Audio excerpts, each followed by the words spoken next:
পবিত্র কোরআনে জিব্রাইল আলাইহিস সালামকে রসুল সম্বোধন করা হয়েছে সূরা মরিয়মের আয়াত, তদ্রূপ সূরা হাক্কার 40, একাধিক ফেরেশতাদের একটি অংশকে রসুল মনোনীত করার কথা আছে, সূরা হাজে বলা আছে।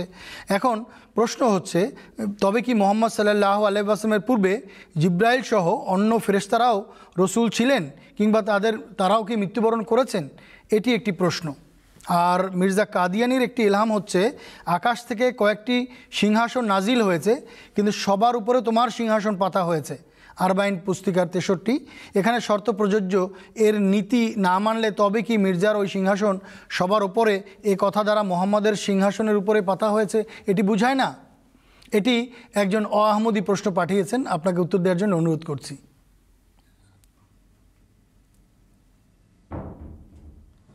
আচ্ছা জি, আপনি যদি একটু ভেঙে ভেঙে বলেন আমার জন্য সুবিধা হয়। সিংহাসনের কথাটা সবচেয়ে শেষে বলেন, আগে যে ছিল রসুলদের বিষয় সেটা আগে শেষ করা যাক। ফেরেশতারা মানুষের, সাধারণ জনগণের, সাধারণ মানুষ সমাজের প্রতি রসুল হিসাবে প্রেরিত হন না। তারা রসুল হিসাবে প্রেরিত হন আল্লাহর মনোনীত মহাপুরুষের প্রতি। অর্থাৎ হযরত জিবরাইল আলাইহিস সালাম এসে আব্দুল আওয়ালকে সম্বোধন করেন না, তিনি আল্লাহর মনোনীত মহাপুরুষকে সম্বোধন করেন এবং তাকে বুঝান আল্লাহর বাণী এই। আর আল্লাহর বাণী হযরত জিবরাইল আলাইহিস সালাম মানুষের কাছে তার মাধ্যমে পৌঁছানোর ব্যবস্থা করেন আল্লাহর আদেশে। অর্থাৎ যে ব্যক্তিকে আল্লাহ বেছে নিয়েছেন, মুরসাল, যাকে আল্লাহ প্রেরণ করেছেন, তার প্রতি জিবরাইল আলাইহিস সালাম এসে অবতীর্ণ হন এবং তাকে ধর্ম বিষয়ে শিখান বা আল্লাহর নির্দেশ বা আদেশ যাই আছে সেটা বুঝান। কোরআন শরীফে স্পষ্টভাবে লেখা আছে, যদি পৃথিবীতে প্রশান্ত চিত্তে ফেরেশতারা বিচরণ করত, অর্থাৎ বসবাস করত, তাহলে আমরা ফেরেশতাদেরকেই তাদের জন্য রসুল হিসাবে পাঠাতাম। এর দ্বারা প্রমাণ হয় যে যেহেতু এখানে ফেরেশতারা বিচরণ করে না, মানুষ বসবাস করে, এই জন্য মানুষ রসুল পাঠাই। এবং যত রসুল এসেছেন আজ পর্যন্ত সবাই মানুষ ছিলেন, মানুষের প্রতি প্রেরিত। হ্যাঁ, ফেরেশতারা বার্তাবাহক, এলচি হিসাবে আল্লাহর রসুলের প্রতি প্রেরিত হন। এই জন্য রসুলান ইলা বনি ইসরাইল বলেন, আর অন্যান্য ক্ষেত্রে যেখানে হযরত মুহাম্মদ সাল্লাল্লাহু আলাইহি ওয়াসাল্লামকে রসুলুল্লাহ বলা হচ্ছে, সর্বক্ষেত্রে এরা মানুষের প্রতি দায়িত্ব পালনের জন্য মনোনীত মহাপুরুষ। বাকি রইল ফেরেশতাদের কথা, তারা নিজ নিজ দায়িত্ব পালনের জন্য, নির্দিষ্ট কাজের জন্য যে ব্যক্তির কাছে আল্লাহ তাআলা যে উদ্দেশ্যে পাঠিয়েছেন, শুধুমাত্র সেই ক্ষেত্রে তিনি রসুল হিসাবে আগমন করেন। আমি যদি আরবিতে এই কথাকে সারাংশ হিসেবে টানি, তাহলে বলবো ফেরেশতারা রসুলান ইলা রসুলিল্লাহে, আল্লাহর পক্ষ থেকে মনোনীত মানুষ রসুলের প্রতি তারা প্রেরিত হন বার্তাবাহক হিসাবে বা কোনো নির্দিষ্ট দায়িত্ব পালনকারী হিসাবে। আর এই যে আল্লাহর পক্ষ থেকে প্রেরিত মহাপুরুষ মানুষ রসুল, তিনি সমগ্র সমাজের কাছে দায়িত্ব পালন করার জন্য মনোনীত। অর্থাৎ তিনি আল্লাহর বার্তাবাহক হিসাবে, তাদেরকে প্রশিক্ষণদাতা হিসাবে, তাদেরকে শিক্ষা দেওয়ার জন্য এবং তাদেরকে প্রশিক্ষিত করার জন্য দায়িত্বপ্রাপ্ত। আল্লাহর পক্ষ থেকে তিনি বাণী পান এবং মানুষকে পৌঁছান এই অর্থে। প্লাস যদি আল্লাহ তাআলা ব্যাখ্যা শিখান, সেক্ষেত্রেও তিনি ব্যাখ্যা প্রদান করেন। সব রসুলই যে শরীয়ত নিয়ে এসেছেন তা তো না, শরীয়তের ব্যাখ্যাটাই পরিবেশন করা এবং সেটাকে বাস্তবায়ন করাই বেশিরভাগ ক্ষেত্রে নবী রসুলদের কাজ ছিল।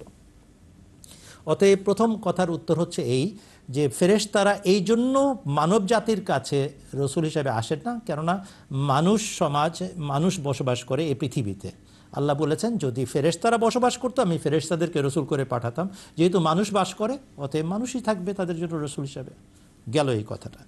রইল বাকি সিংহাসন। হযরত রসুল আকরাম সাল্লাল্লাহু আলাইহি ওয়াসাল্লামের চেয়ে বড় সিংহাসন আর কার? তার সত্তায় যিনি বিলীন, তার অস্তিত্বে যিনি নিজেকে বিসর্জন দিয়েছেন, সম্পূর্ণভাবে তার মাঝে মিশে গেছেন, তার অস্তিত্বে নিজেকে বিলীন করেছেন, তাকে যখন আল্লাহ তাআলা সম্মান দেখান বা কোনো কিছু বলেন, সব কিছুর কৃতিত্ব হযরত মুহাম্মদ সাল্লাল্লাহু আলাইহি ওয়াসাল্লামের বর্তায়। তিনি নিজে লিখেছেন, আমি যা পেয়েছি এটা আমার শিক্ষক এবং গুরু হযরত মুহাম্মদ সাল্লাল্লাহু আলাইহি ওয়াসাল্লামের কৃতিত্ব, আমার নিজস্ব কিছু নাই। অতএব যদি সিংহাসন বড় বলে থাকেন, এই সিংহাসন হযরত মুহাম্মদ সাল্লাল্লাহু আলাইহি ওয়াসাল্লামের সিংহাসন এবং রাসূলুল্লাহ সাল্লাল্লাহু আলাইহি ওয়াসাল্লামের সম্মান বৃদ্ধির কারণ। তার প্রতিদ্বন্দ্বী হিসাবে কেউ আগমন করতে পারে না, কেউ আগমন করে নাই, আল্লাহর কাছে গৃহীতই হতে পারবে না। আগমন কি করবে? হজরত মসিহ মাউদ আলাইহিসসালাম যখন ইসলামের সপক্ষে বই লিখলেন প্রথমে, তখন তিনি কাশফে দেখলেন হজরত রসুল আকরাম সাল্লাল্লাহু আলাইহি ওয়াসাল্লামের কাছে তিনি উপস্থিত হয়েছেন এবং তার নিজের বইটা সামনে উপস্থাপন করছেন। হজুর সাল্লাল্লাহু আলাইহি ওয়াসাল্লামের সিংহাসন উঁচু হতে আরম্ভ করেছে, সবচেয়ে উঁচুতে গেছে। আর হজুর সাল্লাল্লাহু আলাইহি ওয়াসাল্লাম সেই বইটা হঠাৎ করে একটা ফলের রূপ ধারণ করে এবং সেটা তিনি কেটে কেটে ফলের যে কাটা কাটা অংশ বা এক একটা অংশ খাওয়ানোর জন্য কাটছিলেন, আর রস বেয়ে পড়ছিল এই ফল থেকে। আর হজরত মসিহ মাউদ আলাইহিস সালাম দেখছেন যে হজুর সাল্লাল্লাহু আলাইহি ওয়াসাল্লামের মর্যাদা বৃদ্ধি পাচ্ছে, তার সিংহাসন উঁচু হয়েই যাচ্ছে। কোথাও আমরা আহমদী মুসলমানরা জীবনও এই চিন্তাই করতে পারি নাই যে হজরত মসিহ মাউদ আলাইহিস সালাম ইসলামের সেবা করতে এসেছেন রাসূলুল্লাহ সাল্লাল্লাহু আলাইহি ওয়াসাল্লামের পক্ষ থেকে তার চাকর হিসাবে, আর তার কোনো কৃতিত্ব, তার কোনো নৈকট্য রসুল আকরাম সাল্লাল্লাহু আলাইহি ওয়াসাল্লামের জন্য বিরাট বিপদ হয়ে দাঁড়াবে। এই চিন্তাই আমাদের মাথায় নেই, এই বিশ্বাসই আমরা পোষণ করি না, করতেই পারি না। কোরআন শরীফে লেখা আছে, ইন কুনতুম তুহিব্বুনাল্লাহ ফাত্তাবিউনি ইউহিব্বুকুমুল্লাহ।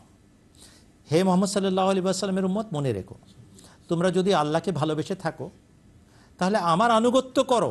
আল্লাহ বলছেন, হে মুহাম্মদ সাল্লাল্লাহু আলাইহি ওয়াসাল্লাম, তোমার অনুসারীদেরকে ঘোষণা দিয়ে বলো, তোমরা যদি আল্লাহকে ভালোবেসে থাকো তাহলে আমার আনুগত্য করো। তাহলে কি হবে জানো? আল্লাহ তোমাদেরকে ভালোবাসবেন। হজরত মুহাম্মদ সাল্লাল্লাহু আলাইহি ওয়াসাল্লামের আনুগত্যে যদি আল্লাহর ভালোবাসা লাভ হয়, এটা কি রাসূলুল্লাহ সাল্লাল্লাহু আলাইহি ওয়াসাল্লামের জন্য বিপজ্জনক না রাসূলুল্লাহর কৃতিত্ব? এই জন্য হজরত আকদাস মসিহে মাউদ ইমাম মাহদী আলাইহিস সালাম যা কিছু পেয়েছেন সেটা হজরত মুহাম্মদ সাল্লাল্লাহু আলাইহি ওয়াসাল্লামের কৃতিত্ব এবং তার সম্পদ। এটাই ছিল হজরত মির্জা গোলাম আহমদ কাদিয়ানী আলাইহিস সালামের দাবি এবং বক্তব্য। ধন্যবাদ।